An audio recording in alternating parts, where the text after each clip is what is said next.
And when it throws me into the mud, my game is how quickly can I realize or recognize that I'm out, and how quickly can I get myself back in? That becomes the game. Using your intuition in communication. Imagine that. Imagine if we could have more authentic, more real communication, more open and honest conversations with people at work and in our personal lives. Imagine if you were able to trust that voice that says to you, this just doesn't feel right. And I'm courageous enough to bring this conversation so that we can clear the air, so that we can make more success or more connection or more love and understanding between us. One of the things that we struggle with most in the work environment is miscommunication. Same thing in relationships, I believe. Today, I'm sharing with you the expertise of the one and only Katherine Eitel-Belt, and she is simply so inspirational and extremely knowledgeable. She is the CEO and founder of LionSpeak Communications Coaching, and she supports teams and leaders in how to speak to one another. Great communication skills. But let me tell you that what you're going to find from this conversation is it's so much more than communication building, skill building within a team. And it extends to so many other relationships in our lives and deeper understanding of ourselves. This conversation with Katherine blew me away because I didn't just learn how to talk to my team and to inspire my team. I learned so much about understanding myself and where I am when I come to a difficult conversation. Having those courageous conversations is what Katherine believes in terms of ultimate success in businesses. So I'm so excited for you to join me today. This is a 2-part series because we couldn't stop. You'll notice that in this first part, we really talk about the mindset of having courageous conversations. And the second episode, you'll hear about her 4-part framework, her 4-step framework for courageous conversations. You cannot miss this one. So enjoy as I introduce to you the one and only Katherine Eitel-Belt. Hello and welcome to the Business of Happiness podcast. I'm your host, Dr. Tarryn MacCarthy, and today is going to be such a great day because we are sharing with you today the expertise and just the wonder of Katherine Eitel-Belt, who I have been admiring for years. Welcome to the show, Katherine. Oh, well, thank you. I'm so honored to be on the show and excited to talk about our topic today. So thank you for having me. Oh, I'm so honored. For those of you who have not yet heard of the prowess of Katherine, she is the CEO and founder of LionSpeak Communications Coaching and supports teams, dental teams across the country in the art of communication and of leadership. And once again, just honored to have you here, Katherine. Thank you for being here. Thank you.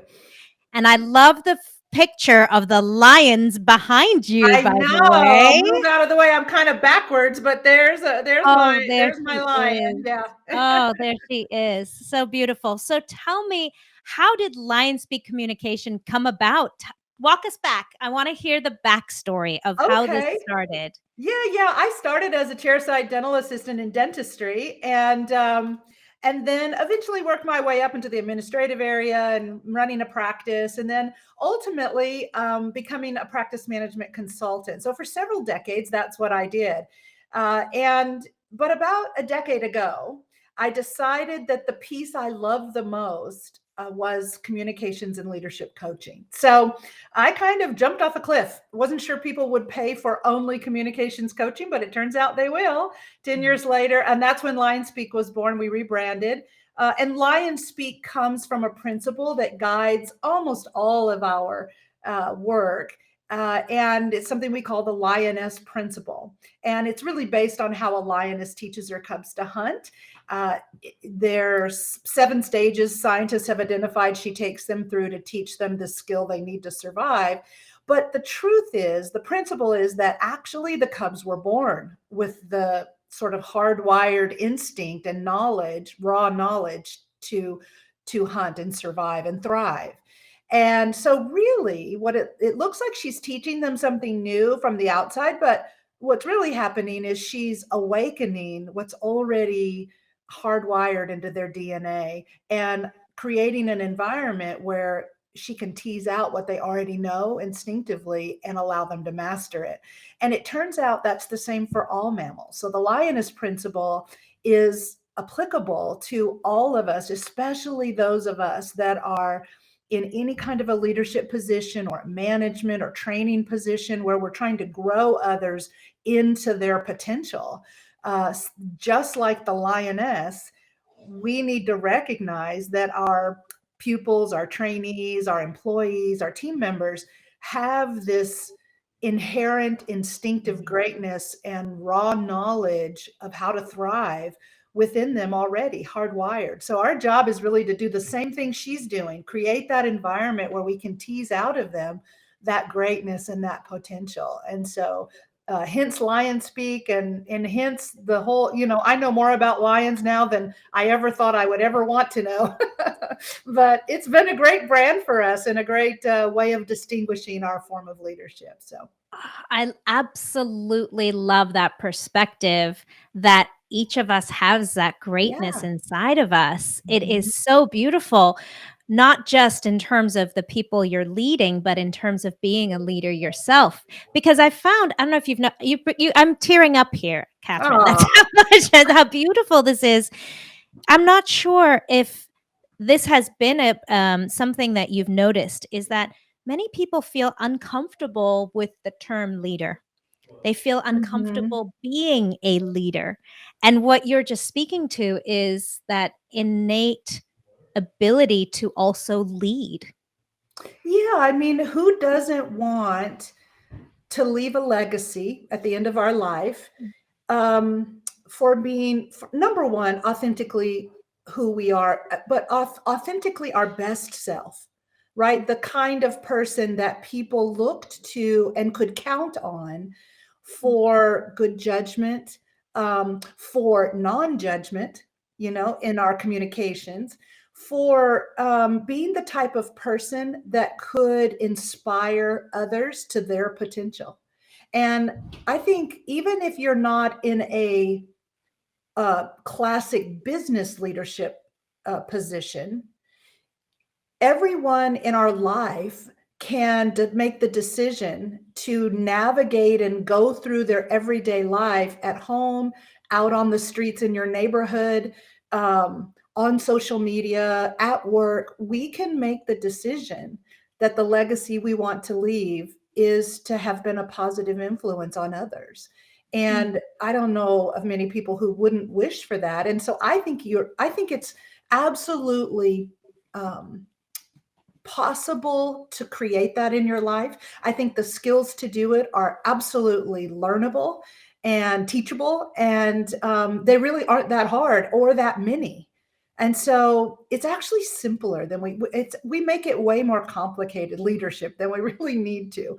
And I think that's what we're trying to encourage, is that at any level, at any place in your life or your professional career, we can show up a bigger version of ourselves, and that will have a positive influence on others. And so who doesn't want to be that kind of a person, or call it a leader if that's what we want to call it. That's Yeah. beautiful. Yeah. So you speak about awakening this Mhm. brilliance. What what was it that happened to us that made us fall asleep? Well, Where is it? What happened along the way that what a numbed those great skills? question. What a great question. So you know, lions and other mammals, all of them other than the human mammal, Mhm. they're guided by their intuition, that internal knowledge, that internal voice. If they're hungry, they eat. If they're, tired, they sleep. They're if they feel in danger, they either attack or they move out, and so they're very guided by this intuition, this instinct. We have the same intuition and instinct. We're the only, we're the only mammal, though, on the planet that has this huge, highly developed egoic brain. And so we're the only mammal that has this brain that converses or interacts with the instinct. So, I mean, I'm sure all of your listeners and the two of us, we can remember times where we had an impulse, we had an intuition, we had a feeling about something. Let's say we were interviewing someone on our team to fill a position, and everything looked great on paper and everything looked great in the interview, but there was something, we couldn't put our finger on it, but something wasn't quite adding up. Something wasn't quite right. Something in us said, this isn't the right one. This is not the right one. But often we argue. Our brain says, well, we need someone. It looks good on paper. That's silly. Let's hire them. And then 2 months later, you're like, oh, there it is. Yeah. There it is. Like our instinct. I bet your listeners would have a hard time remembering any moment in their life they followed their intuition and regretted it. But we have countless times that we didn't follow that intuition and we regretted it. So I think that's what it is that we have to allow and trust that intuitive nature of our being. It's not to say we don't think, and it's not to say that we don't use our big, well-developed brains. I'm not suggesting that at all. What I'm suggesting is to give at least as much power and voice to that internal instinct and intuition, because it has, in doing so for me, in developing a practice of getting quiet enough every day where I can tap into that internal voice and that internal knowing, in developing that practice, my life has been transformed. My personal life, my professional life, both have just exploded in ways that have been beautiful to live in. And so I'm really on a mission to help others tap into that, help them to learn how to help their people tap into that resource, within us. It's like we've got the ruby slippers on, but we just don't look down to see it. So, Oh, I yeah. love that image. Yeah. So what does that practice look like for you on a daily basis? Well, it's a morning practice. It took me a while to develop it. There's lots of people have a daily practice of some kind. And I think the goal is to find what really works for your life, your pace, your beliefs, and just who you are. So for me, it's about 15 minutes in the morning. When I wake up, I do have a meditation practice. It's a guided meditation. It took me a while to find some pieces that I really resonated with me, but I did. So I have a couple of morning meditations, guided meditations that I rotate through. And I do a routine of stretching, just some soft body stretches. And, I journal. I don't always do it in the morning, but in my 24 hours, sometimes in the evening is a little better for my day. So, but I have a little, also a guided journal that prompt with some questions and prompts. And I find that's really helpful to then get me going and just to journal about what's positive and what I'm proud of and what I'm grateful for, those kinds of things. So for me, that's been my practice. But what really puts me in touch, and one other thing is through the day somewhere, almost every day, I get a walk in, at least, I would say 3 to 4 miles. I get a walk in. And on that walk, I have music that I play and some things that I listen to that really allow me just to get quiet and tap into that place. So for me, whenever I will go out on a walk if I'm really stressed, if I'm feeling overwhelmed and I can't make a decision, or I'm worried about a decision, if I've been maybe in an argument or something isn't going well or right, or I'm frustrated, I find that practice of getting out and getting a little fresh air and a little sunshine. I live in Southern California, so almost all year I can do it. And so for me, that's very centering and allows me to get rid of the noise and just, hear, kind of settle into what I need to do. And almost always the clear answer shows itself, but not when I'm in the heat of the battle. It shows itself when I get out and get quiet. It is.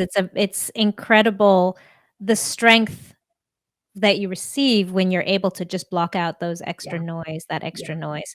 Yeah. I love that you have that intentional practice in your Yeah. day, and I love that you share that with teams because it is such a source of strength. Yes. How does this translate then into communication? So how does this practice support us when we're as leaders trying to communicate? You mentioned that example of an intuitive hit that this just feels wrong or this feels off, or maybe an intuition that something feels Yeah. right and Yeah. we need to double Exactly. down on it. So Yeah. how do you then follow through with communication?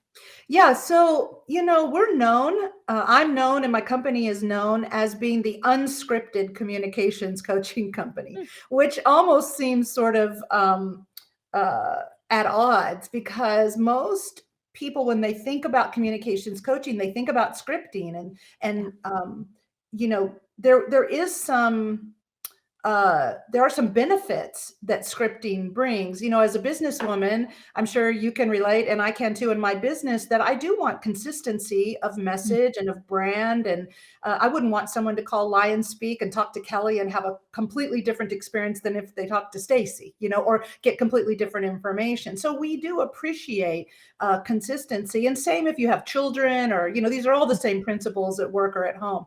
And so we want consistency of message, and scripting, if people follow it, gives us that. But I feel like it gives us consistency at the cost of authenticity. I yeah. think people know when they're being read to from a script, or they're being someone's reciting something they've memorized because a coach told them that this was the way to say it. And so whether we coach in three different lanes. We coach for patient or client customer communication skills, so a lot of telephone skills, sales, financial conversations, things like that with patients. And then our second sector is team facing communication. So team member to team member, manager to team, leader, owner to team. All of those communications, we do a lot of culture work within companies or departments, and a lot of work on something we call courageous conversations. And then we have this third lane where we describe it as audience facing communication. So that's a train the speaker and train the trainer program. But it doesn't really matter across all three of those sectors that we work in. We wouldn't want to train a speaker to give Catherine's version of their speech, because they're going to sound like a scripted robot Mm. that isn't authentic in their voice. Yeah, The that doesn't same, sound like awakening anything inside of you. That no, sounds like no. imposing something on you. Yes, and I tell you, we have a human radar for that's not authentic, Yeah. And so what I want to do is develop managers and leaders and teammates and administrators on the telephone, or people dealing with patients or clients, or speakers on the stage, or trainers, whatever the role is. I want to develop authentic voices that feel empowered and strong and courageous and really effective. And so what we have come up with to get both consistency and authenticity are frameworks.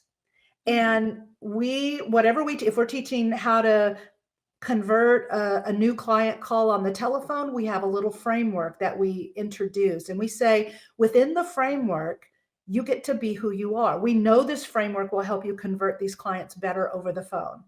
Within the framework, we want you to be who you are. If you're funny, we want you to be funny. If you were born gracious and kind and tender, we want you to show up big and authentic in that framework. We teasingly say, if you're direct, we just want you to be careful. But you get to be who you are. Same thing on stage. Same thing. So we teach frameworks. So a long version to answer your question, how this transfers, how this authenticity and this intuition shows itself well in communication is, I think getting coaching for the conversations we want to have more effectiveness in. We want more success in conflict. We want more success in inspiring people. Maybe we want more success in training people or influencing them from the stage, or whatever that is. I think the best way is to develop or get coaching on these frameworks, and then encourage people staying within the framework to show up who they are and authentically who they are, so that they don't sound, matter of fact, when we do workshops or we go internal into a company to teach, let's just say courageous conversations. So we have a 4-step framework, which we can talk about today if you want. Yeah. But when we teach that, the way that I do it is I teach the framework first, then I demonstrate it. And so what I do to demonstrate it is I'll take volunteers from the group and I'll say, so bring me an anything, like any conversation that you've been kind of worrying about, you'd like to have it, you think if you could have it well, things would get better and you'd like that, but you haven't felt really confident about it until now. So come tell me what the situation is. And then I invite them to step into the other person's voice. So let's say they're irritated by someone who isn't, they think they're doing the lion's share of the work and the other person's not doing their fair share, right? So I invite them to step into be who they think the other person would be in this conversation. And I step into their voice and I show them how I didn't really know what this was before we started doing our workshop, but I don't need to, because the framework either works or it doesn't. I mean, conflict doesn't give you an announcement. It just starts marching towards you in the hallway, Yeah. shaking its finger at you going, I want to talk to you today before I go home. And there it is in your office. And so that's how conflict shows up. And so I want to make sure they believe and trust that framework is going to work in the moment, regardless of what it is. And so I just let them bring whatever it is that's on in their world, and I demonstrate it. And I've had people tell me that once I had done 2 or 3 of those, that what they saw was I was following the framework, but it never sounded exactly the same every time. And so that's the beauty of that authenticity, is that we can stay centered and we can stay on point, and we can basically influence and lead and guide the conversation through this framework. But within it, we get to be absolutely who we are. And I think the person on the receiving end of that communication is much more engaged because they believe you.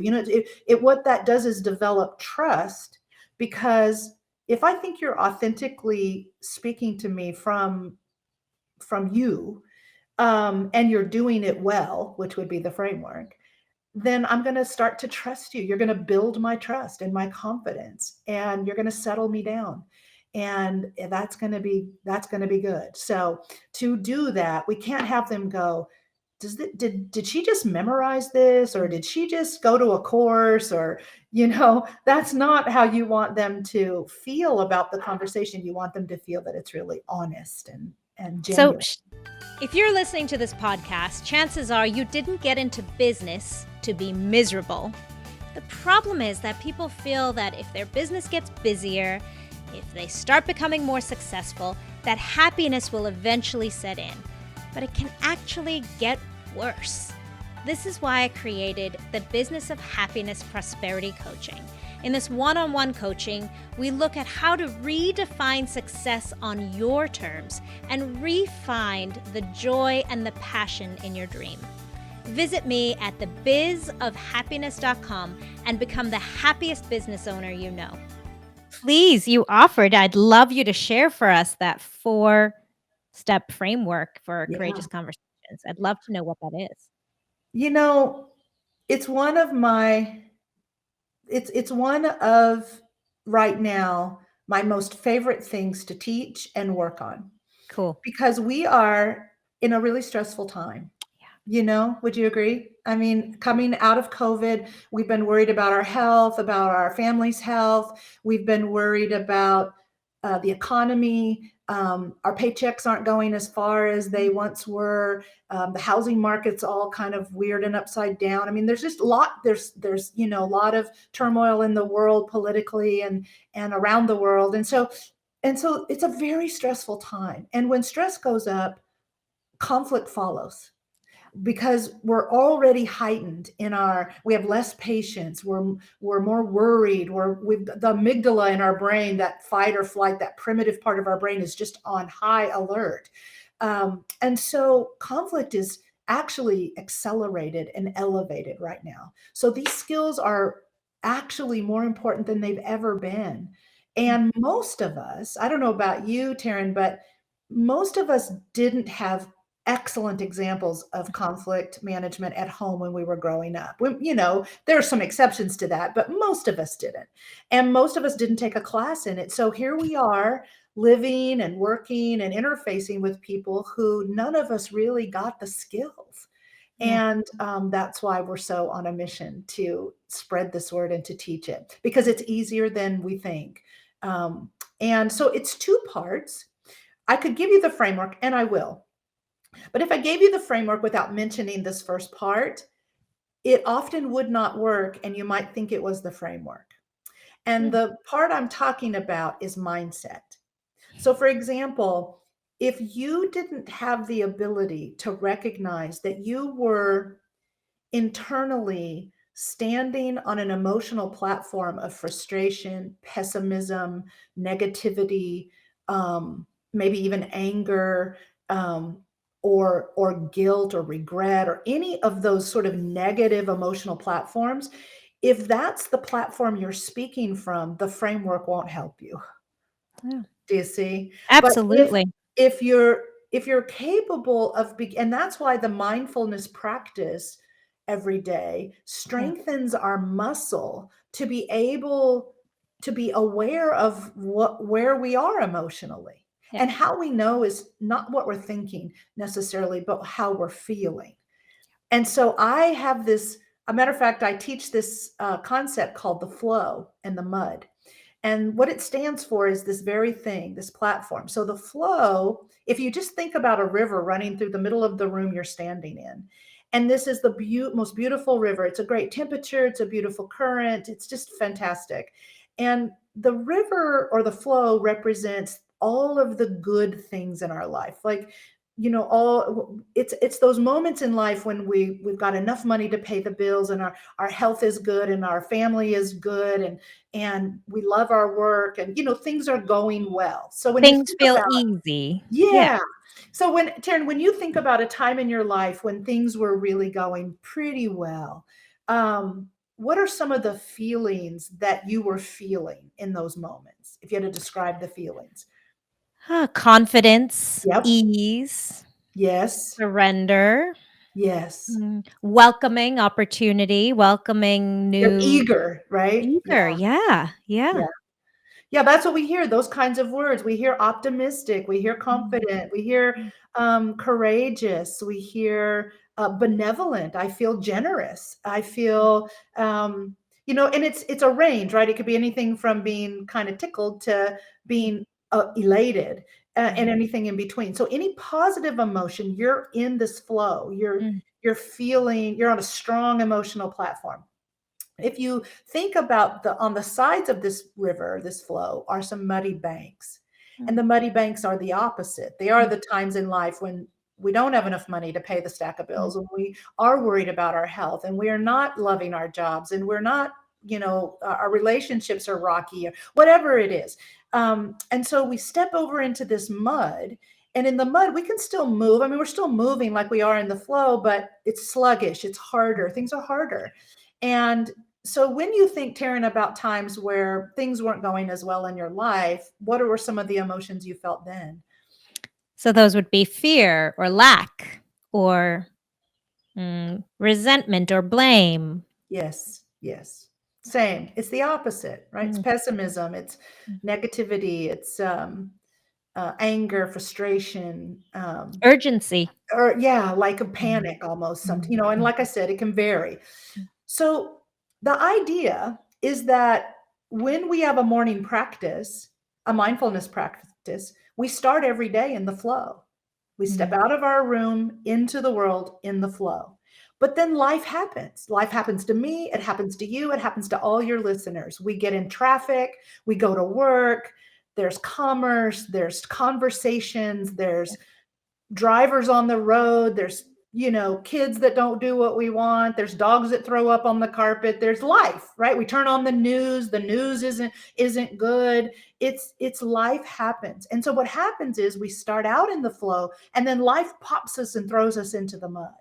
And if we aren't aware of this internal mindfulness, this practice, then we just stay in the mud because we think we're at the mercy of life. But in fact, we're not. In fact, the internal practice is only and always under our control. And so life will slap us into the mud. This has become the most fun game I play every day, all day long. Just like everyone else, I have the dogs that throw up on the carpet. I have the kids that don't do what they're supposed to do. I have all of that. And when it throws me into the mud, my game is how quickly can I realize or recognize that I'm out, and how quickly can I get myself back in? That becomes the game. Because the flow is the best place to make good decisions or make important decisions. Much better to make a decision from confidence, optimism, courage, certainty, than to make it from doubt, shame, negativity, pessimism, worry. If you make a decision from there, you're going to make a very different decision than if you first recognize you're in the mud, have a way to get back in the flow and make your decision from here. Same with conversations. So if I give you the framework and you use the framework from the mud, then the framework won't save you. But if you recognize I'm frustrated, so how you know if you're in the mud or the flow is by how you feel. That's the barometer. And so the minute conflict shows up in my world, my practice is to go right here and say, where am I? Where am I? Am I flow or mud? Let me get at least as close as I can to a more optimistic, a more calm, a more confident place. And then I'm going to try to remember this framework. So now I'll give you the framework, but I needed you to, I need everybody. I love it. Yeah. I can see the importance and the value of it. And, another thing that comes to mind as you're sharing this is once you introduce this concept to the people that you're speaking to, there's also an opportunity to recognize others in the flow or in the mud and take our judgment out of it just a little bit. We all have those difficult conversations with someone who is stuck in the mud. And it's so nice to have this visual to be able to say to yourself, oh, it's okay. They're just stuck in the mud. I've been there too. I know what that looks and feels like. And can I maybe have some compassion in this conversation, knowing that maybe they don't have the tools. They've not learned how good it feels to be in the flow and how clear-minded you can be when you're in the flow.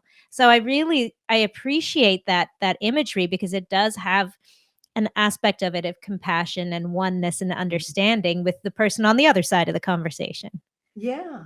I mean, that's 100% right on. I say to clients when I'm training their teams on this courageous conversations framework that, I've ruined you for life now, because you're going to go out into the world now and you're going to see lots of muddy people, and you're going to turn on the news and you're going to feel yourself getting jerked back and forth. And so just make it a game. Other people in the world don't know about mud and flow, but you will. You can know it for them. You can know it with them. And it does make a difference. It absolutely does. And so that's where, the framework, and this is what we're talking about. When you can step into a leadership role in the conversation, you help the other who doesn't have the skill to navigate this conversation. So it's just so remarkable. And I'll tell you, life is good in the flow. It's business is good. As a matter of fact, the longer you can stay in the flow, I find that my success accelerates, almost sometimes frighteningly so. But it's a lot better there. I sometimes get out and I recognize life isn't as much fun out here in the mud where I'm feeling this way. Yeah. And so I, have to practice getting back. So I'm not perfect at it. I teasingly say there's only been a few people who've walked on the planet that stay in the flow. It was Jesus, Gandhi, Mother Teresa. There's a handful of people, but most of us normal humans, we're going to be a fair share of the time in the mud, and that's just kind of the human condition. So I'm just trying to live more of my life, make more of my decisions, have more of my conversations from the flow than the mud. But it's an imperfect art for sure. Yeah, So it definitely it's a great skill to teach. I can see a team because, we all get frustrated in a very service-oriented profession where we just yes, want to help. We know our intentions, and yet despite our best intentions, people have been going through a lot. Like you yep, said, we've been stressed out. yeah, So have our patients. So have the yes, parents of our patients. And so there's a lot of anger and animosity that comes at us that yes, is just stuck in the mud. And yep. this might be just one way to release some of that tension is directly at us. So you mentioned this first half of the framework. Yeah, so So that's it. Like just recognize that if you're going to have it and you want to use the Mm. framework well, you got to first step into the flow. You got to speak from the flow if you could possibly can. And then maybe recognize that someone else may not be in the flow, but you can hold that space for them. You can. So So the sorry to framework, cut you off. If yeah, you sure. recognize you're not in the flow, do you advise hold off on this conversation until you can get there? That's one option, Mhm. certainly. Another, I'll tell you, the more you practice this mindfulness, the quicker you can get there. So in the beginning, it's hard. It's sometimes very hard to get out of. If let's say you're angry, someone triggered you, they said something to you, and it angered you, or it hurt your feelings, or something. It may be harder initially to just suddenly put yourself in a more positive perspective. But the more you practice it, I have found, the quicker I can take a deep breath. Yeah. I can lean into, and two things help me. One is the breathing helps me. But the second thing is that I have gotten much quicker at recontextualizing the event. So before, and I think this is normal and natural, because we aren't good in conflict, because we haven't had the skills and we haven't had much success in conflict, of course, we would want to avoid it. We would want to be sort of uh, to move away from it and to feel negatively toward it. And so that makes sense. But what if you began to have more success in conflict, like real success, and you began to feel better about it? You might see it coming at you, or you might get triggered and be able to say, okay, I don't know exactly what this is or exactly where we're going to go with this conversation.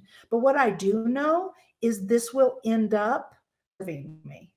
And it likely will serve the other person as well. So I'm going to, instead of stepping back from it, I'm actually going to lean toward it. I'm going to open up to it. I'm going to open to the opportunity that this conflict is presenting to me, because that's exactly what it is. Conflict is an opportunity to step in and have a richer, deeper, more meaningful conversation. And that, but it takes some practice and some success to really believe that in your core. There are some tricks, like, let's say someone hurt my feelings during the day or made me angry. And I say, before you go home, I'd like to talk to you. And I'm feeling in the mud. Um, I might say, could we meet at 5:15? And I might at 5 go for a walk around the block and just put my music on, I've literally got what I call a flow playlist. I'm very picky about the music that gets on my flow playlist, but it's obviously the lyrics and the music tend to move me closer, from the mud to the flow.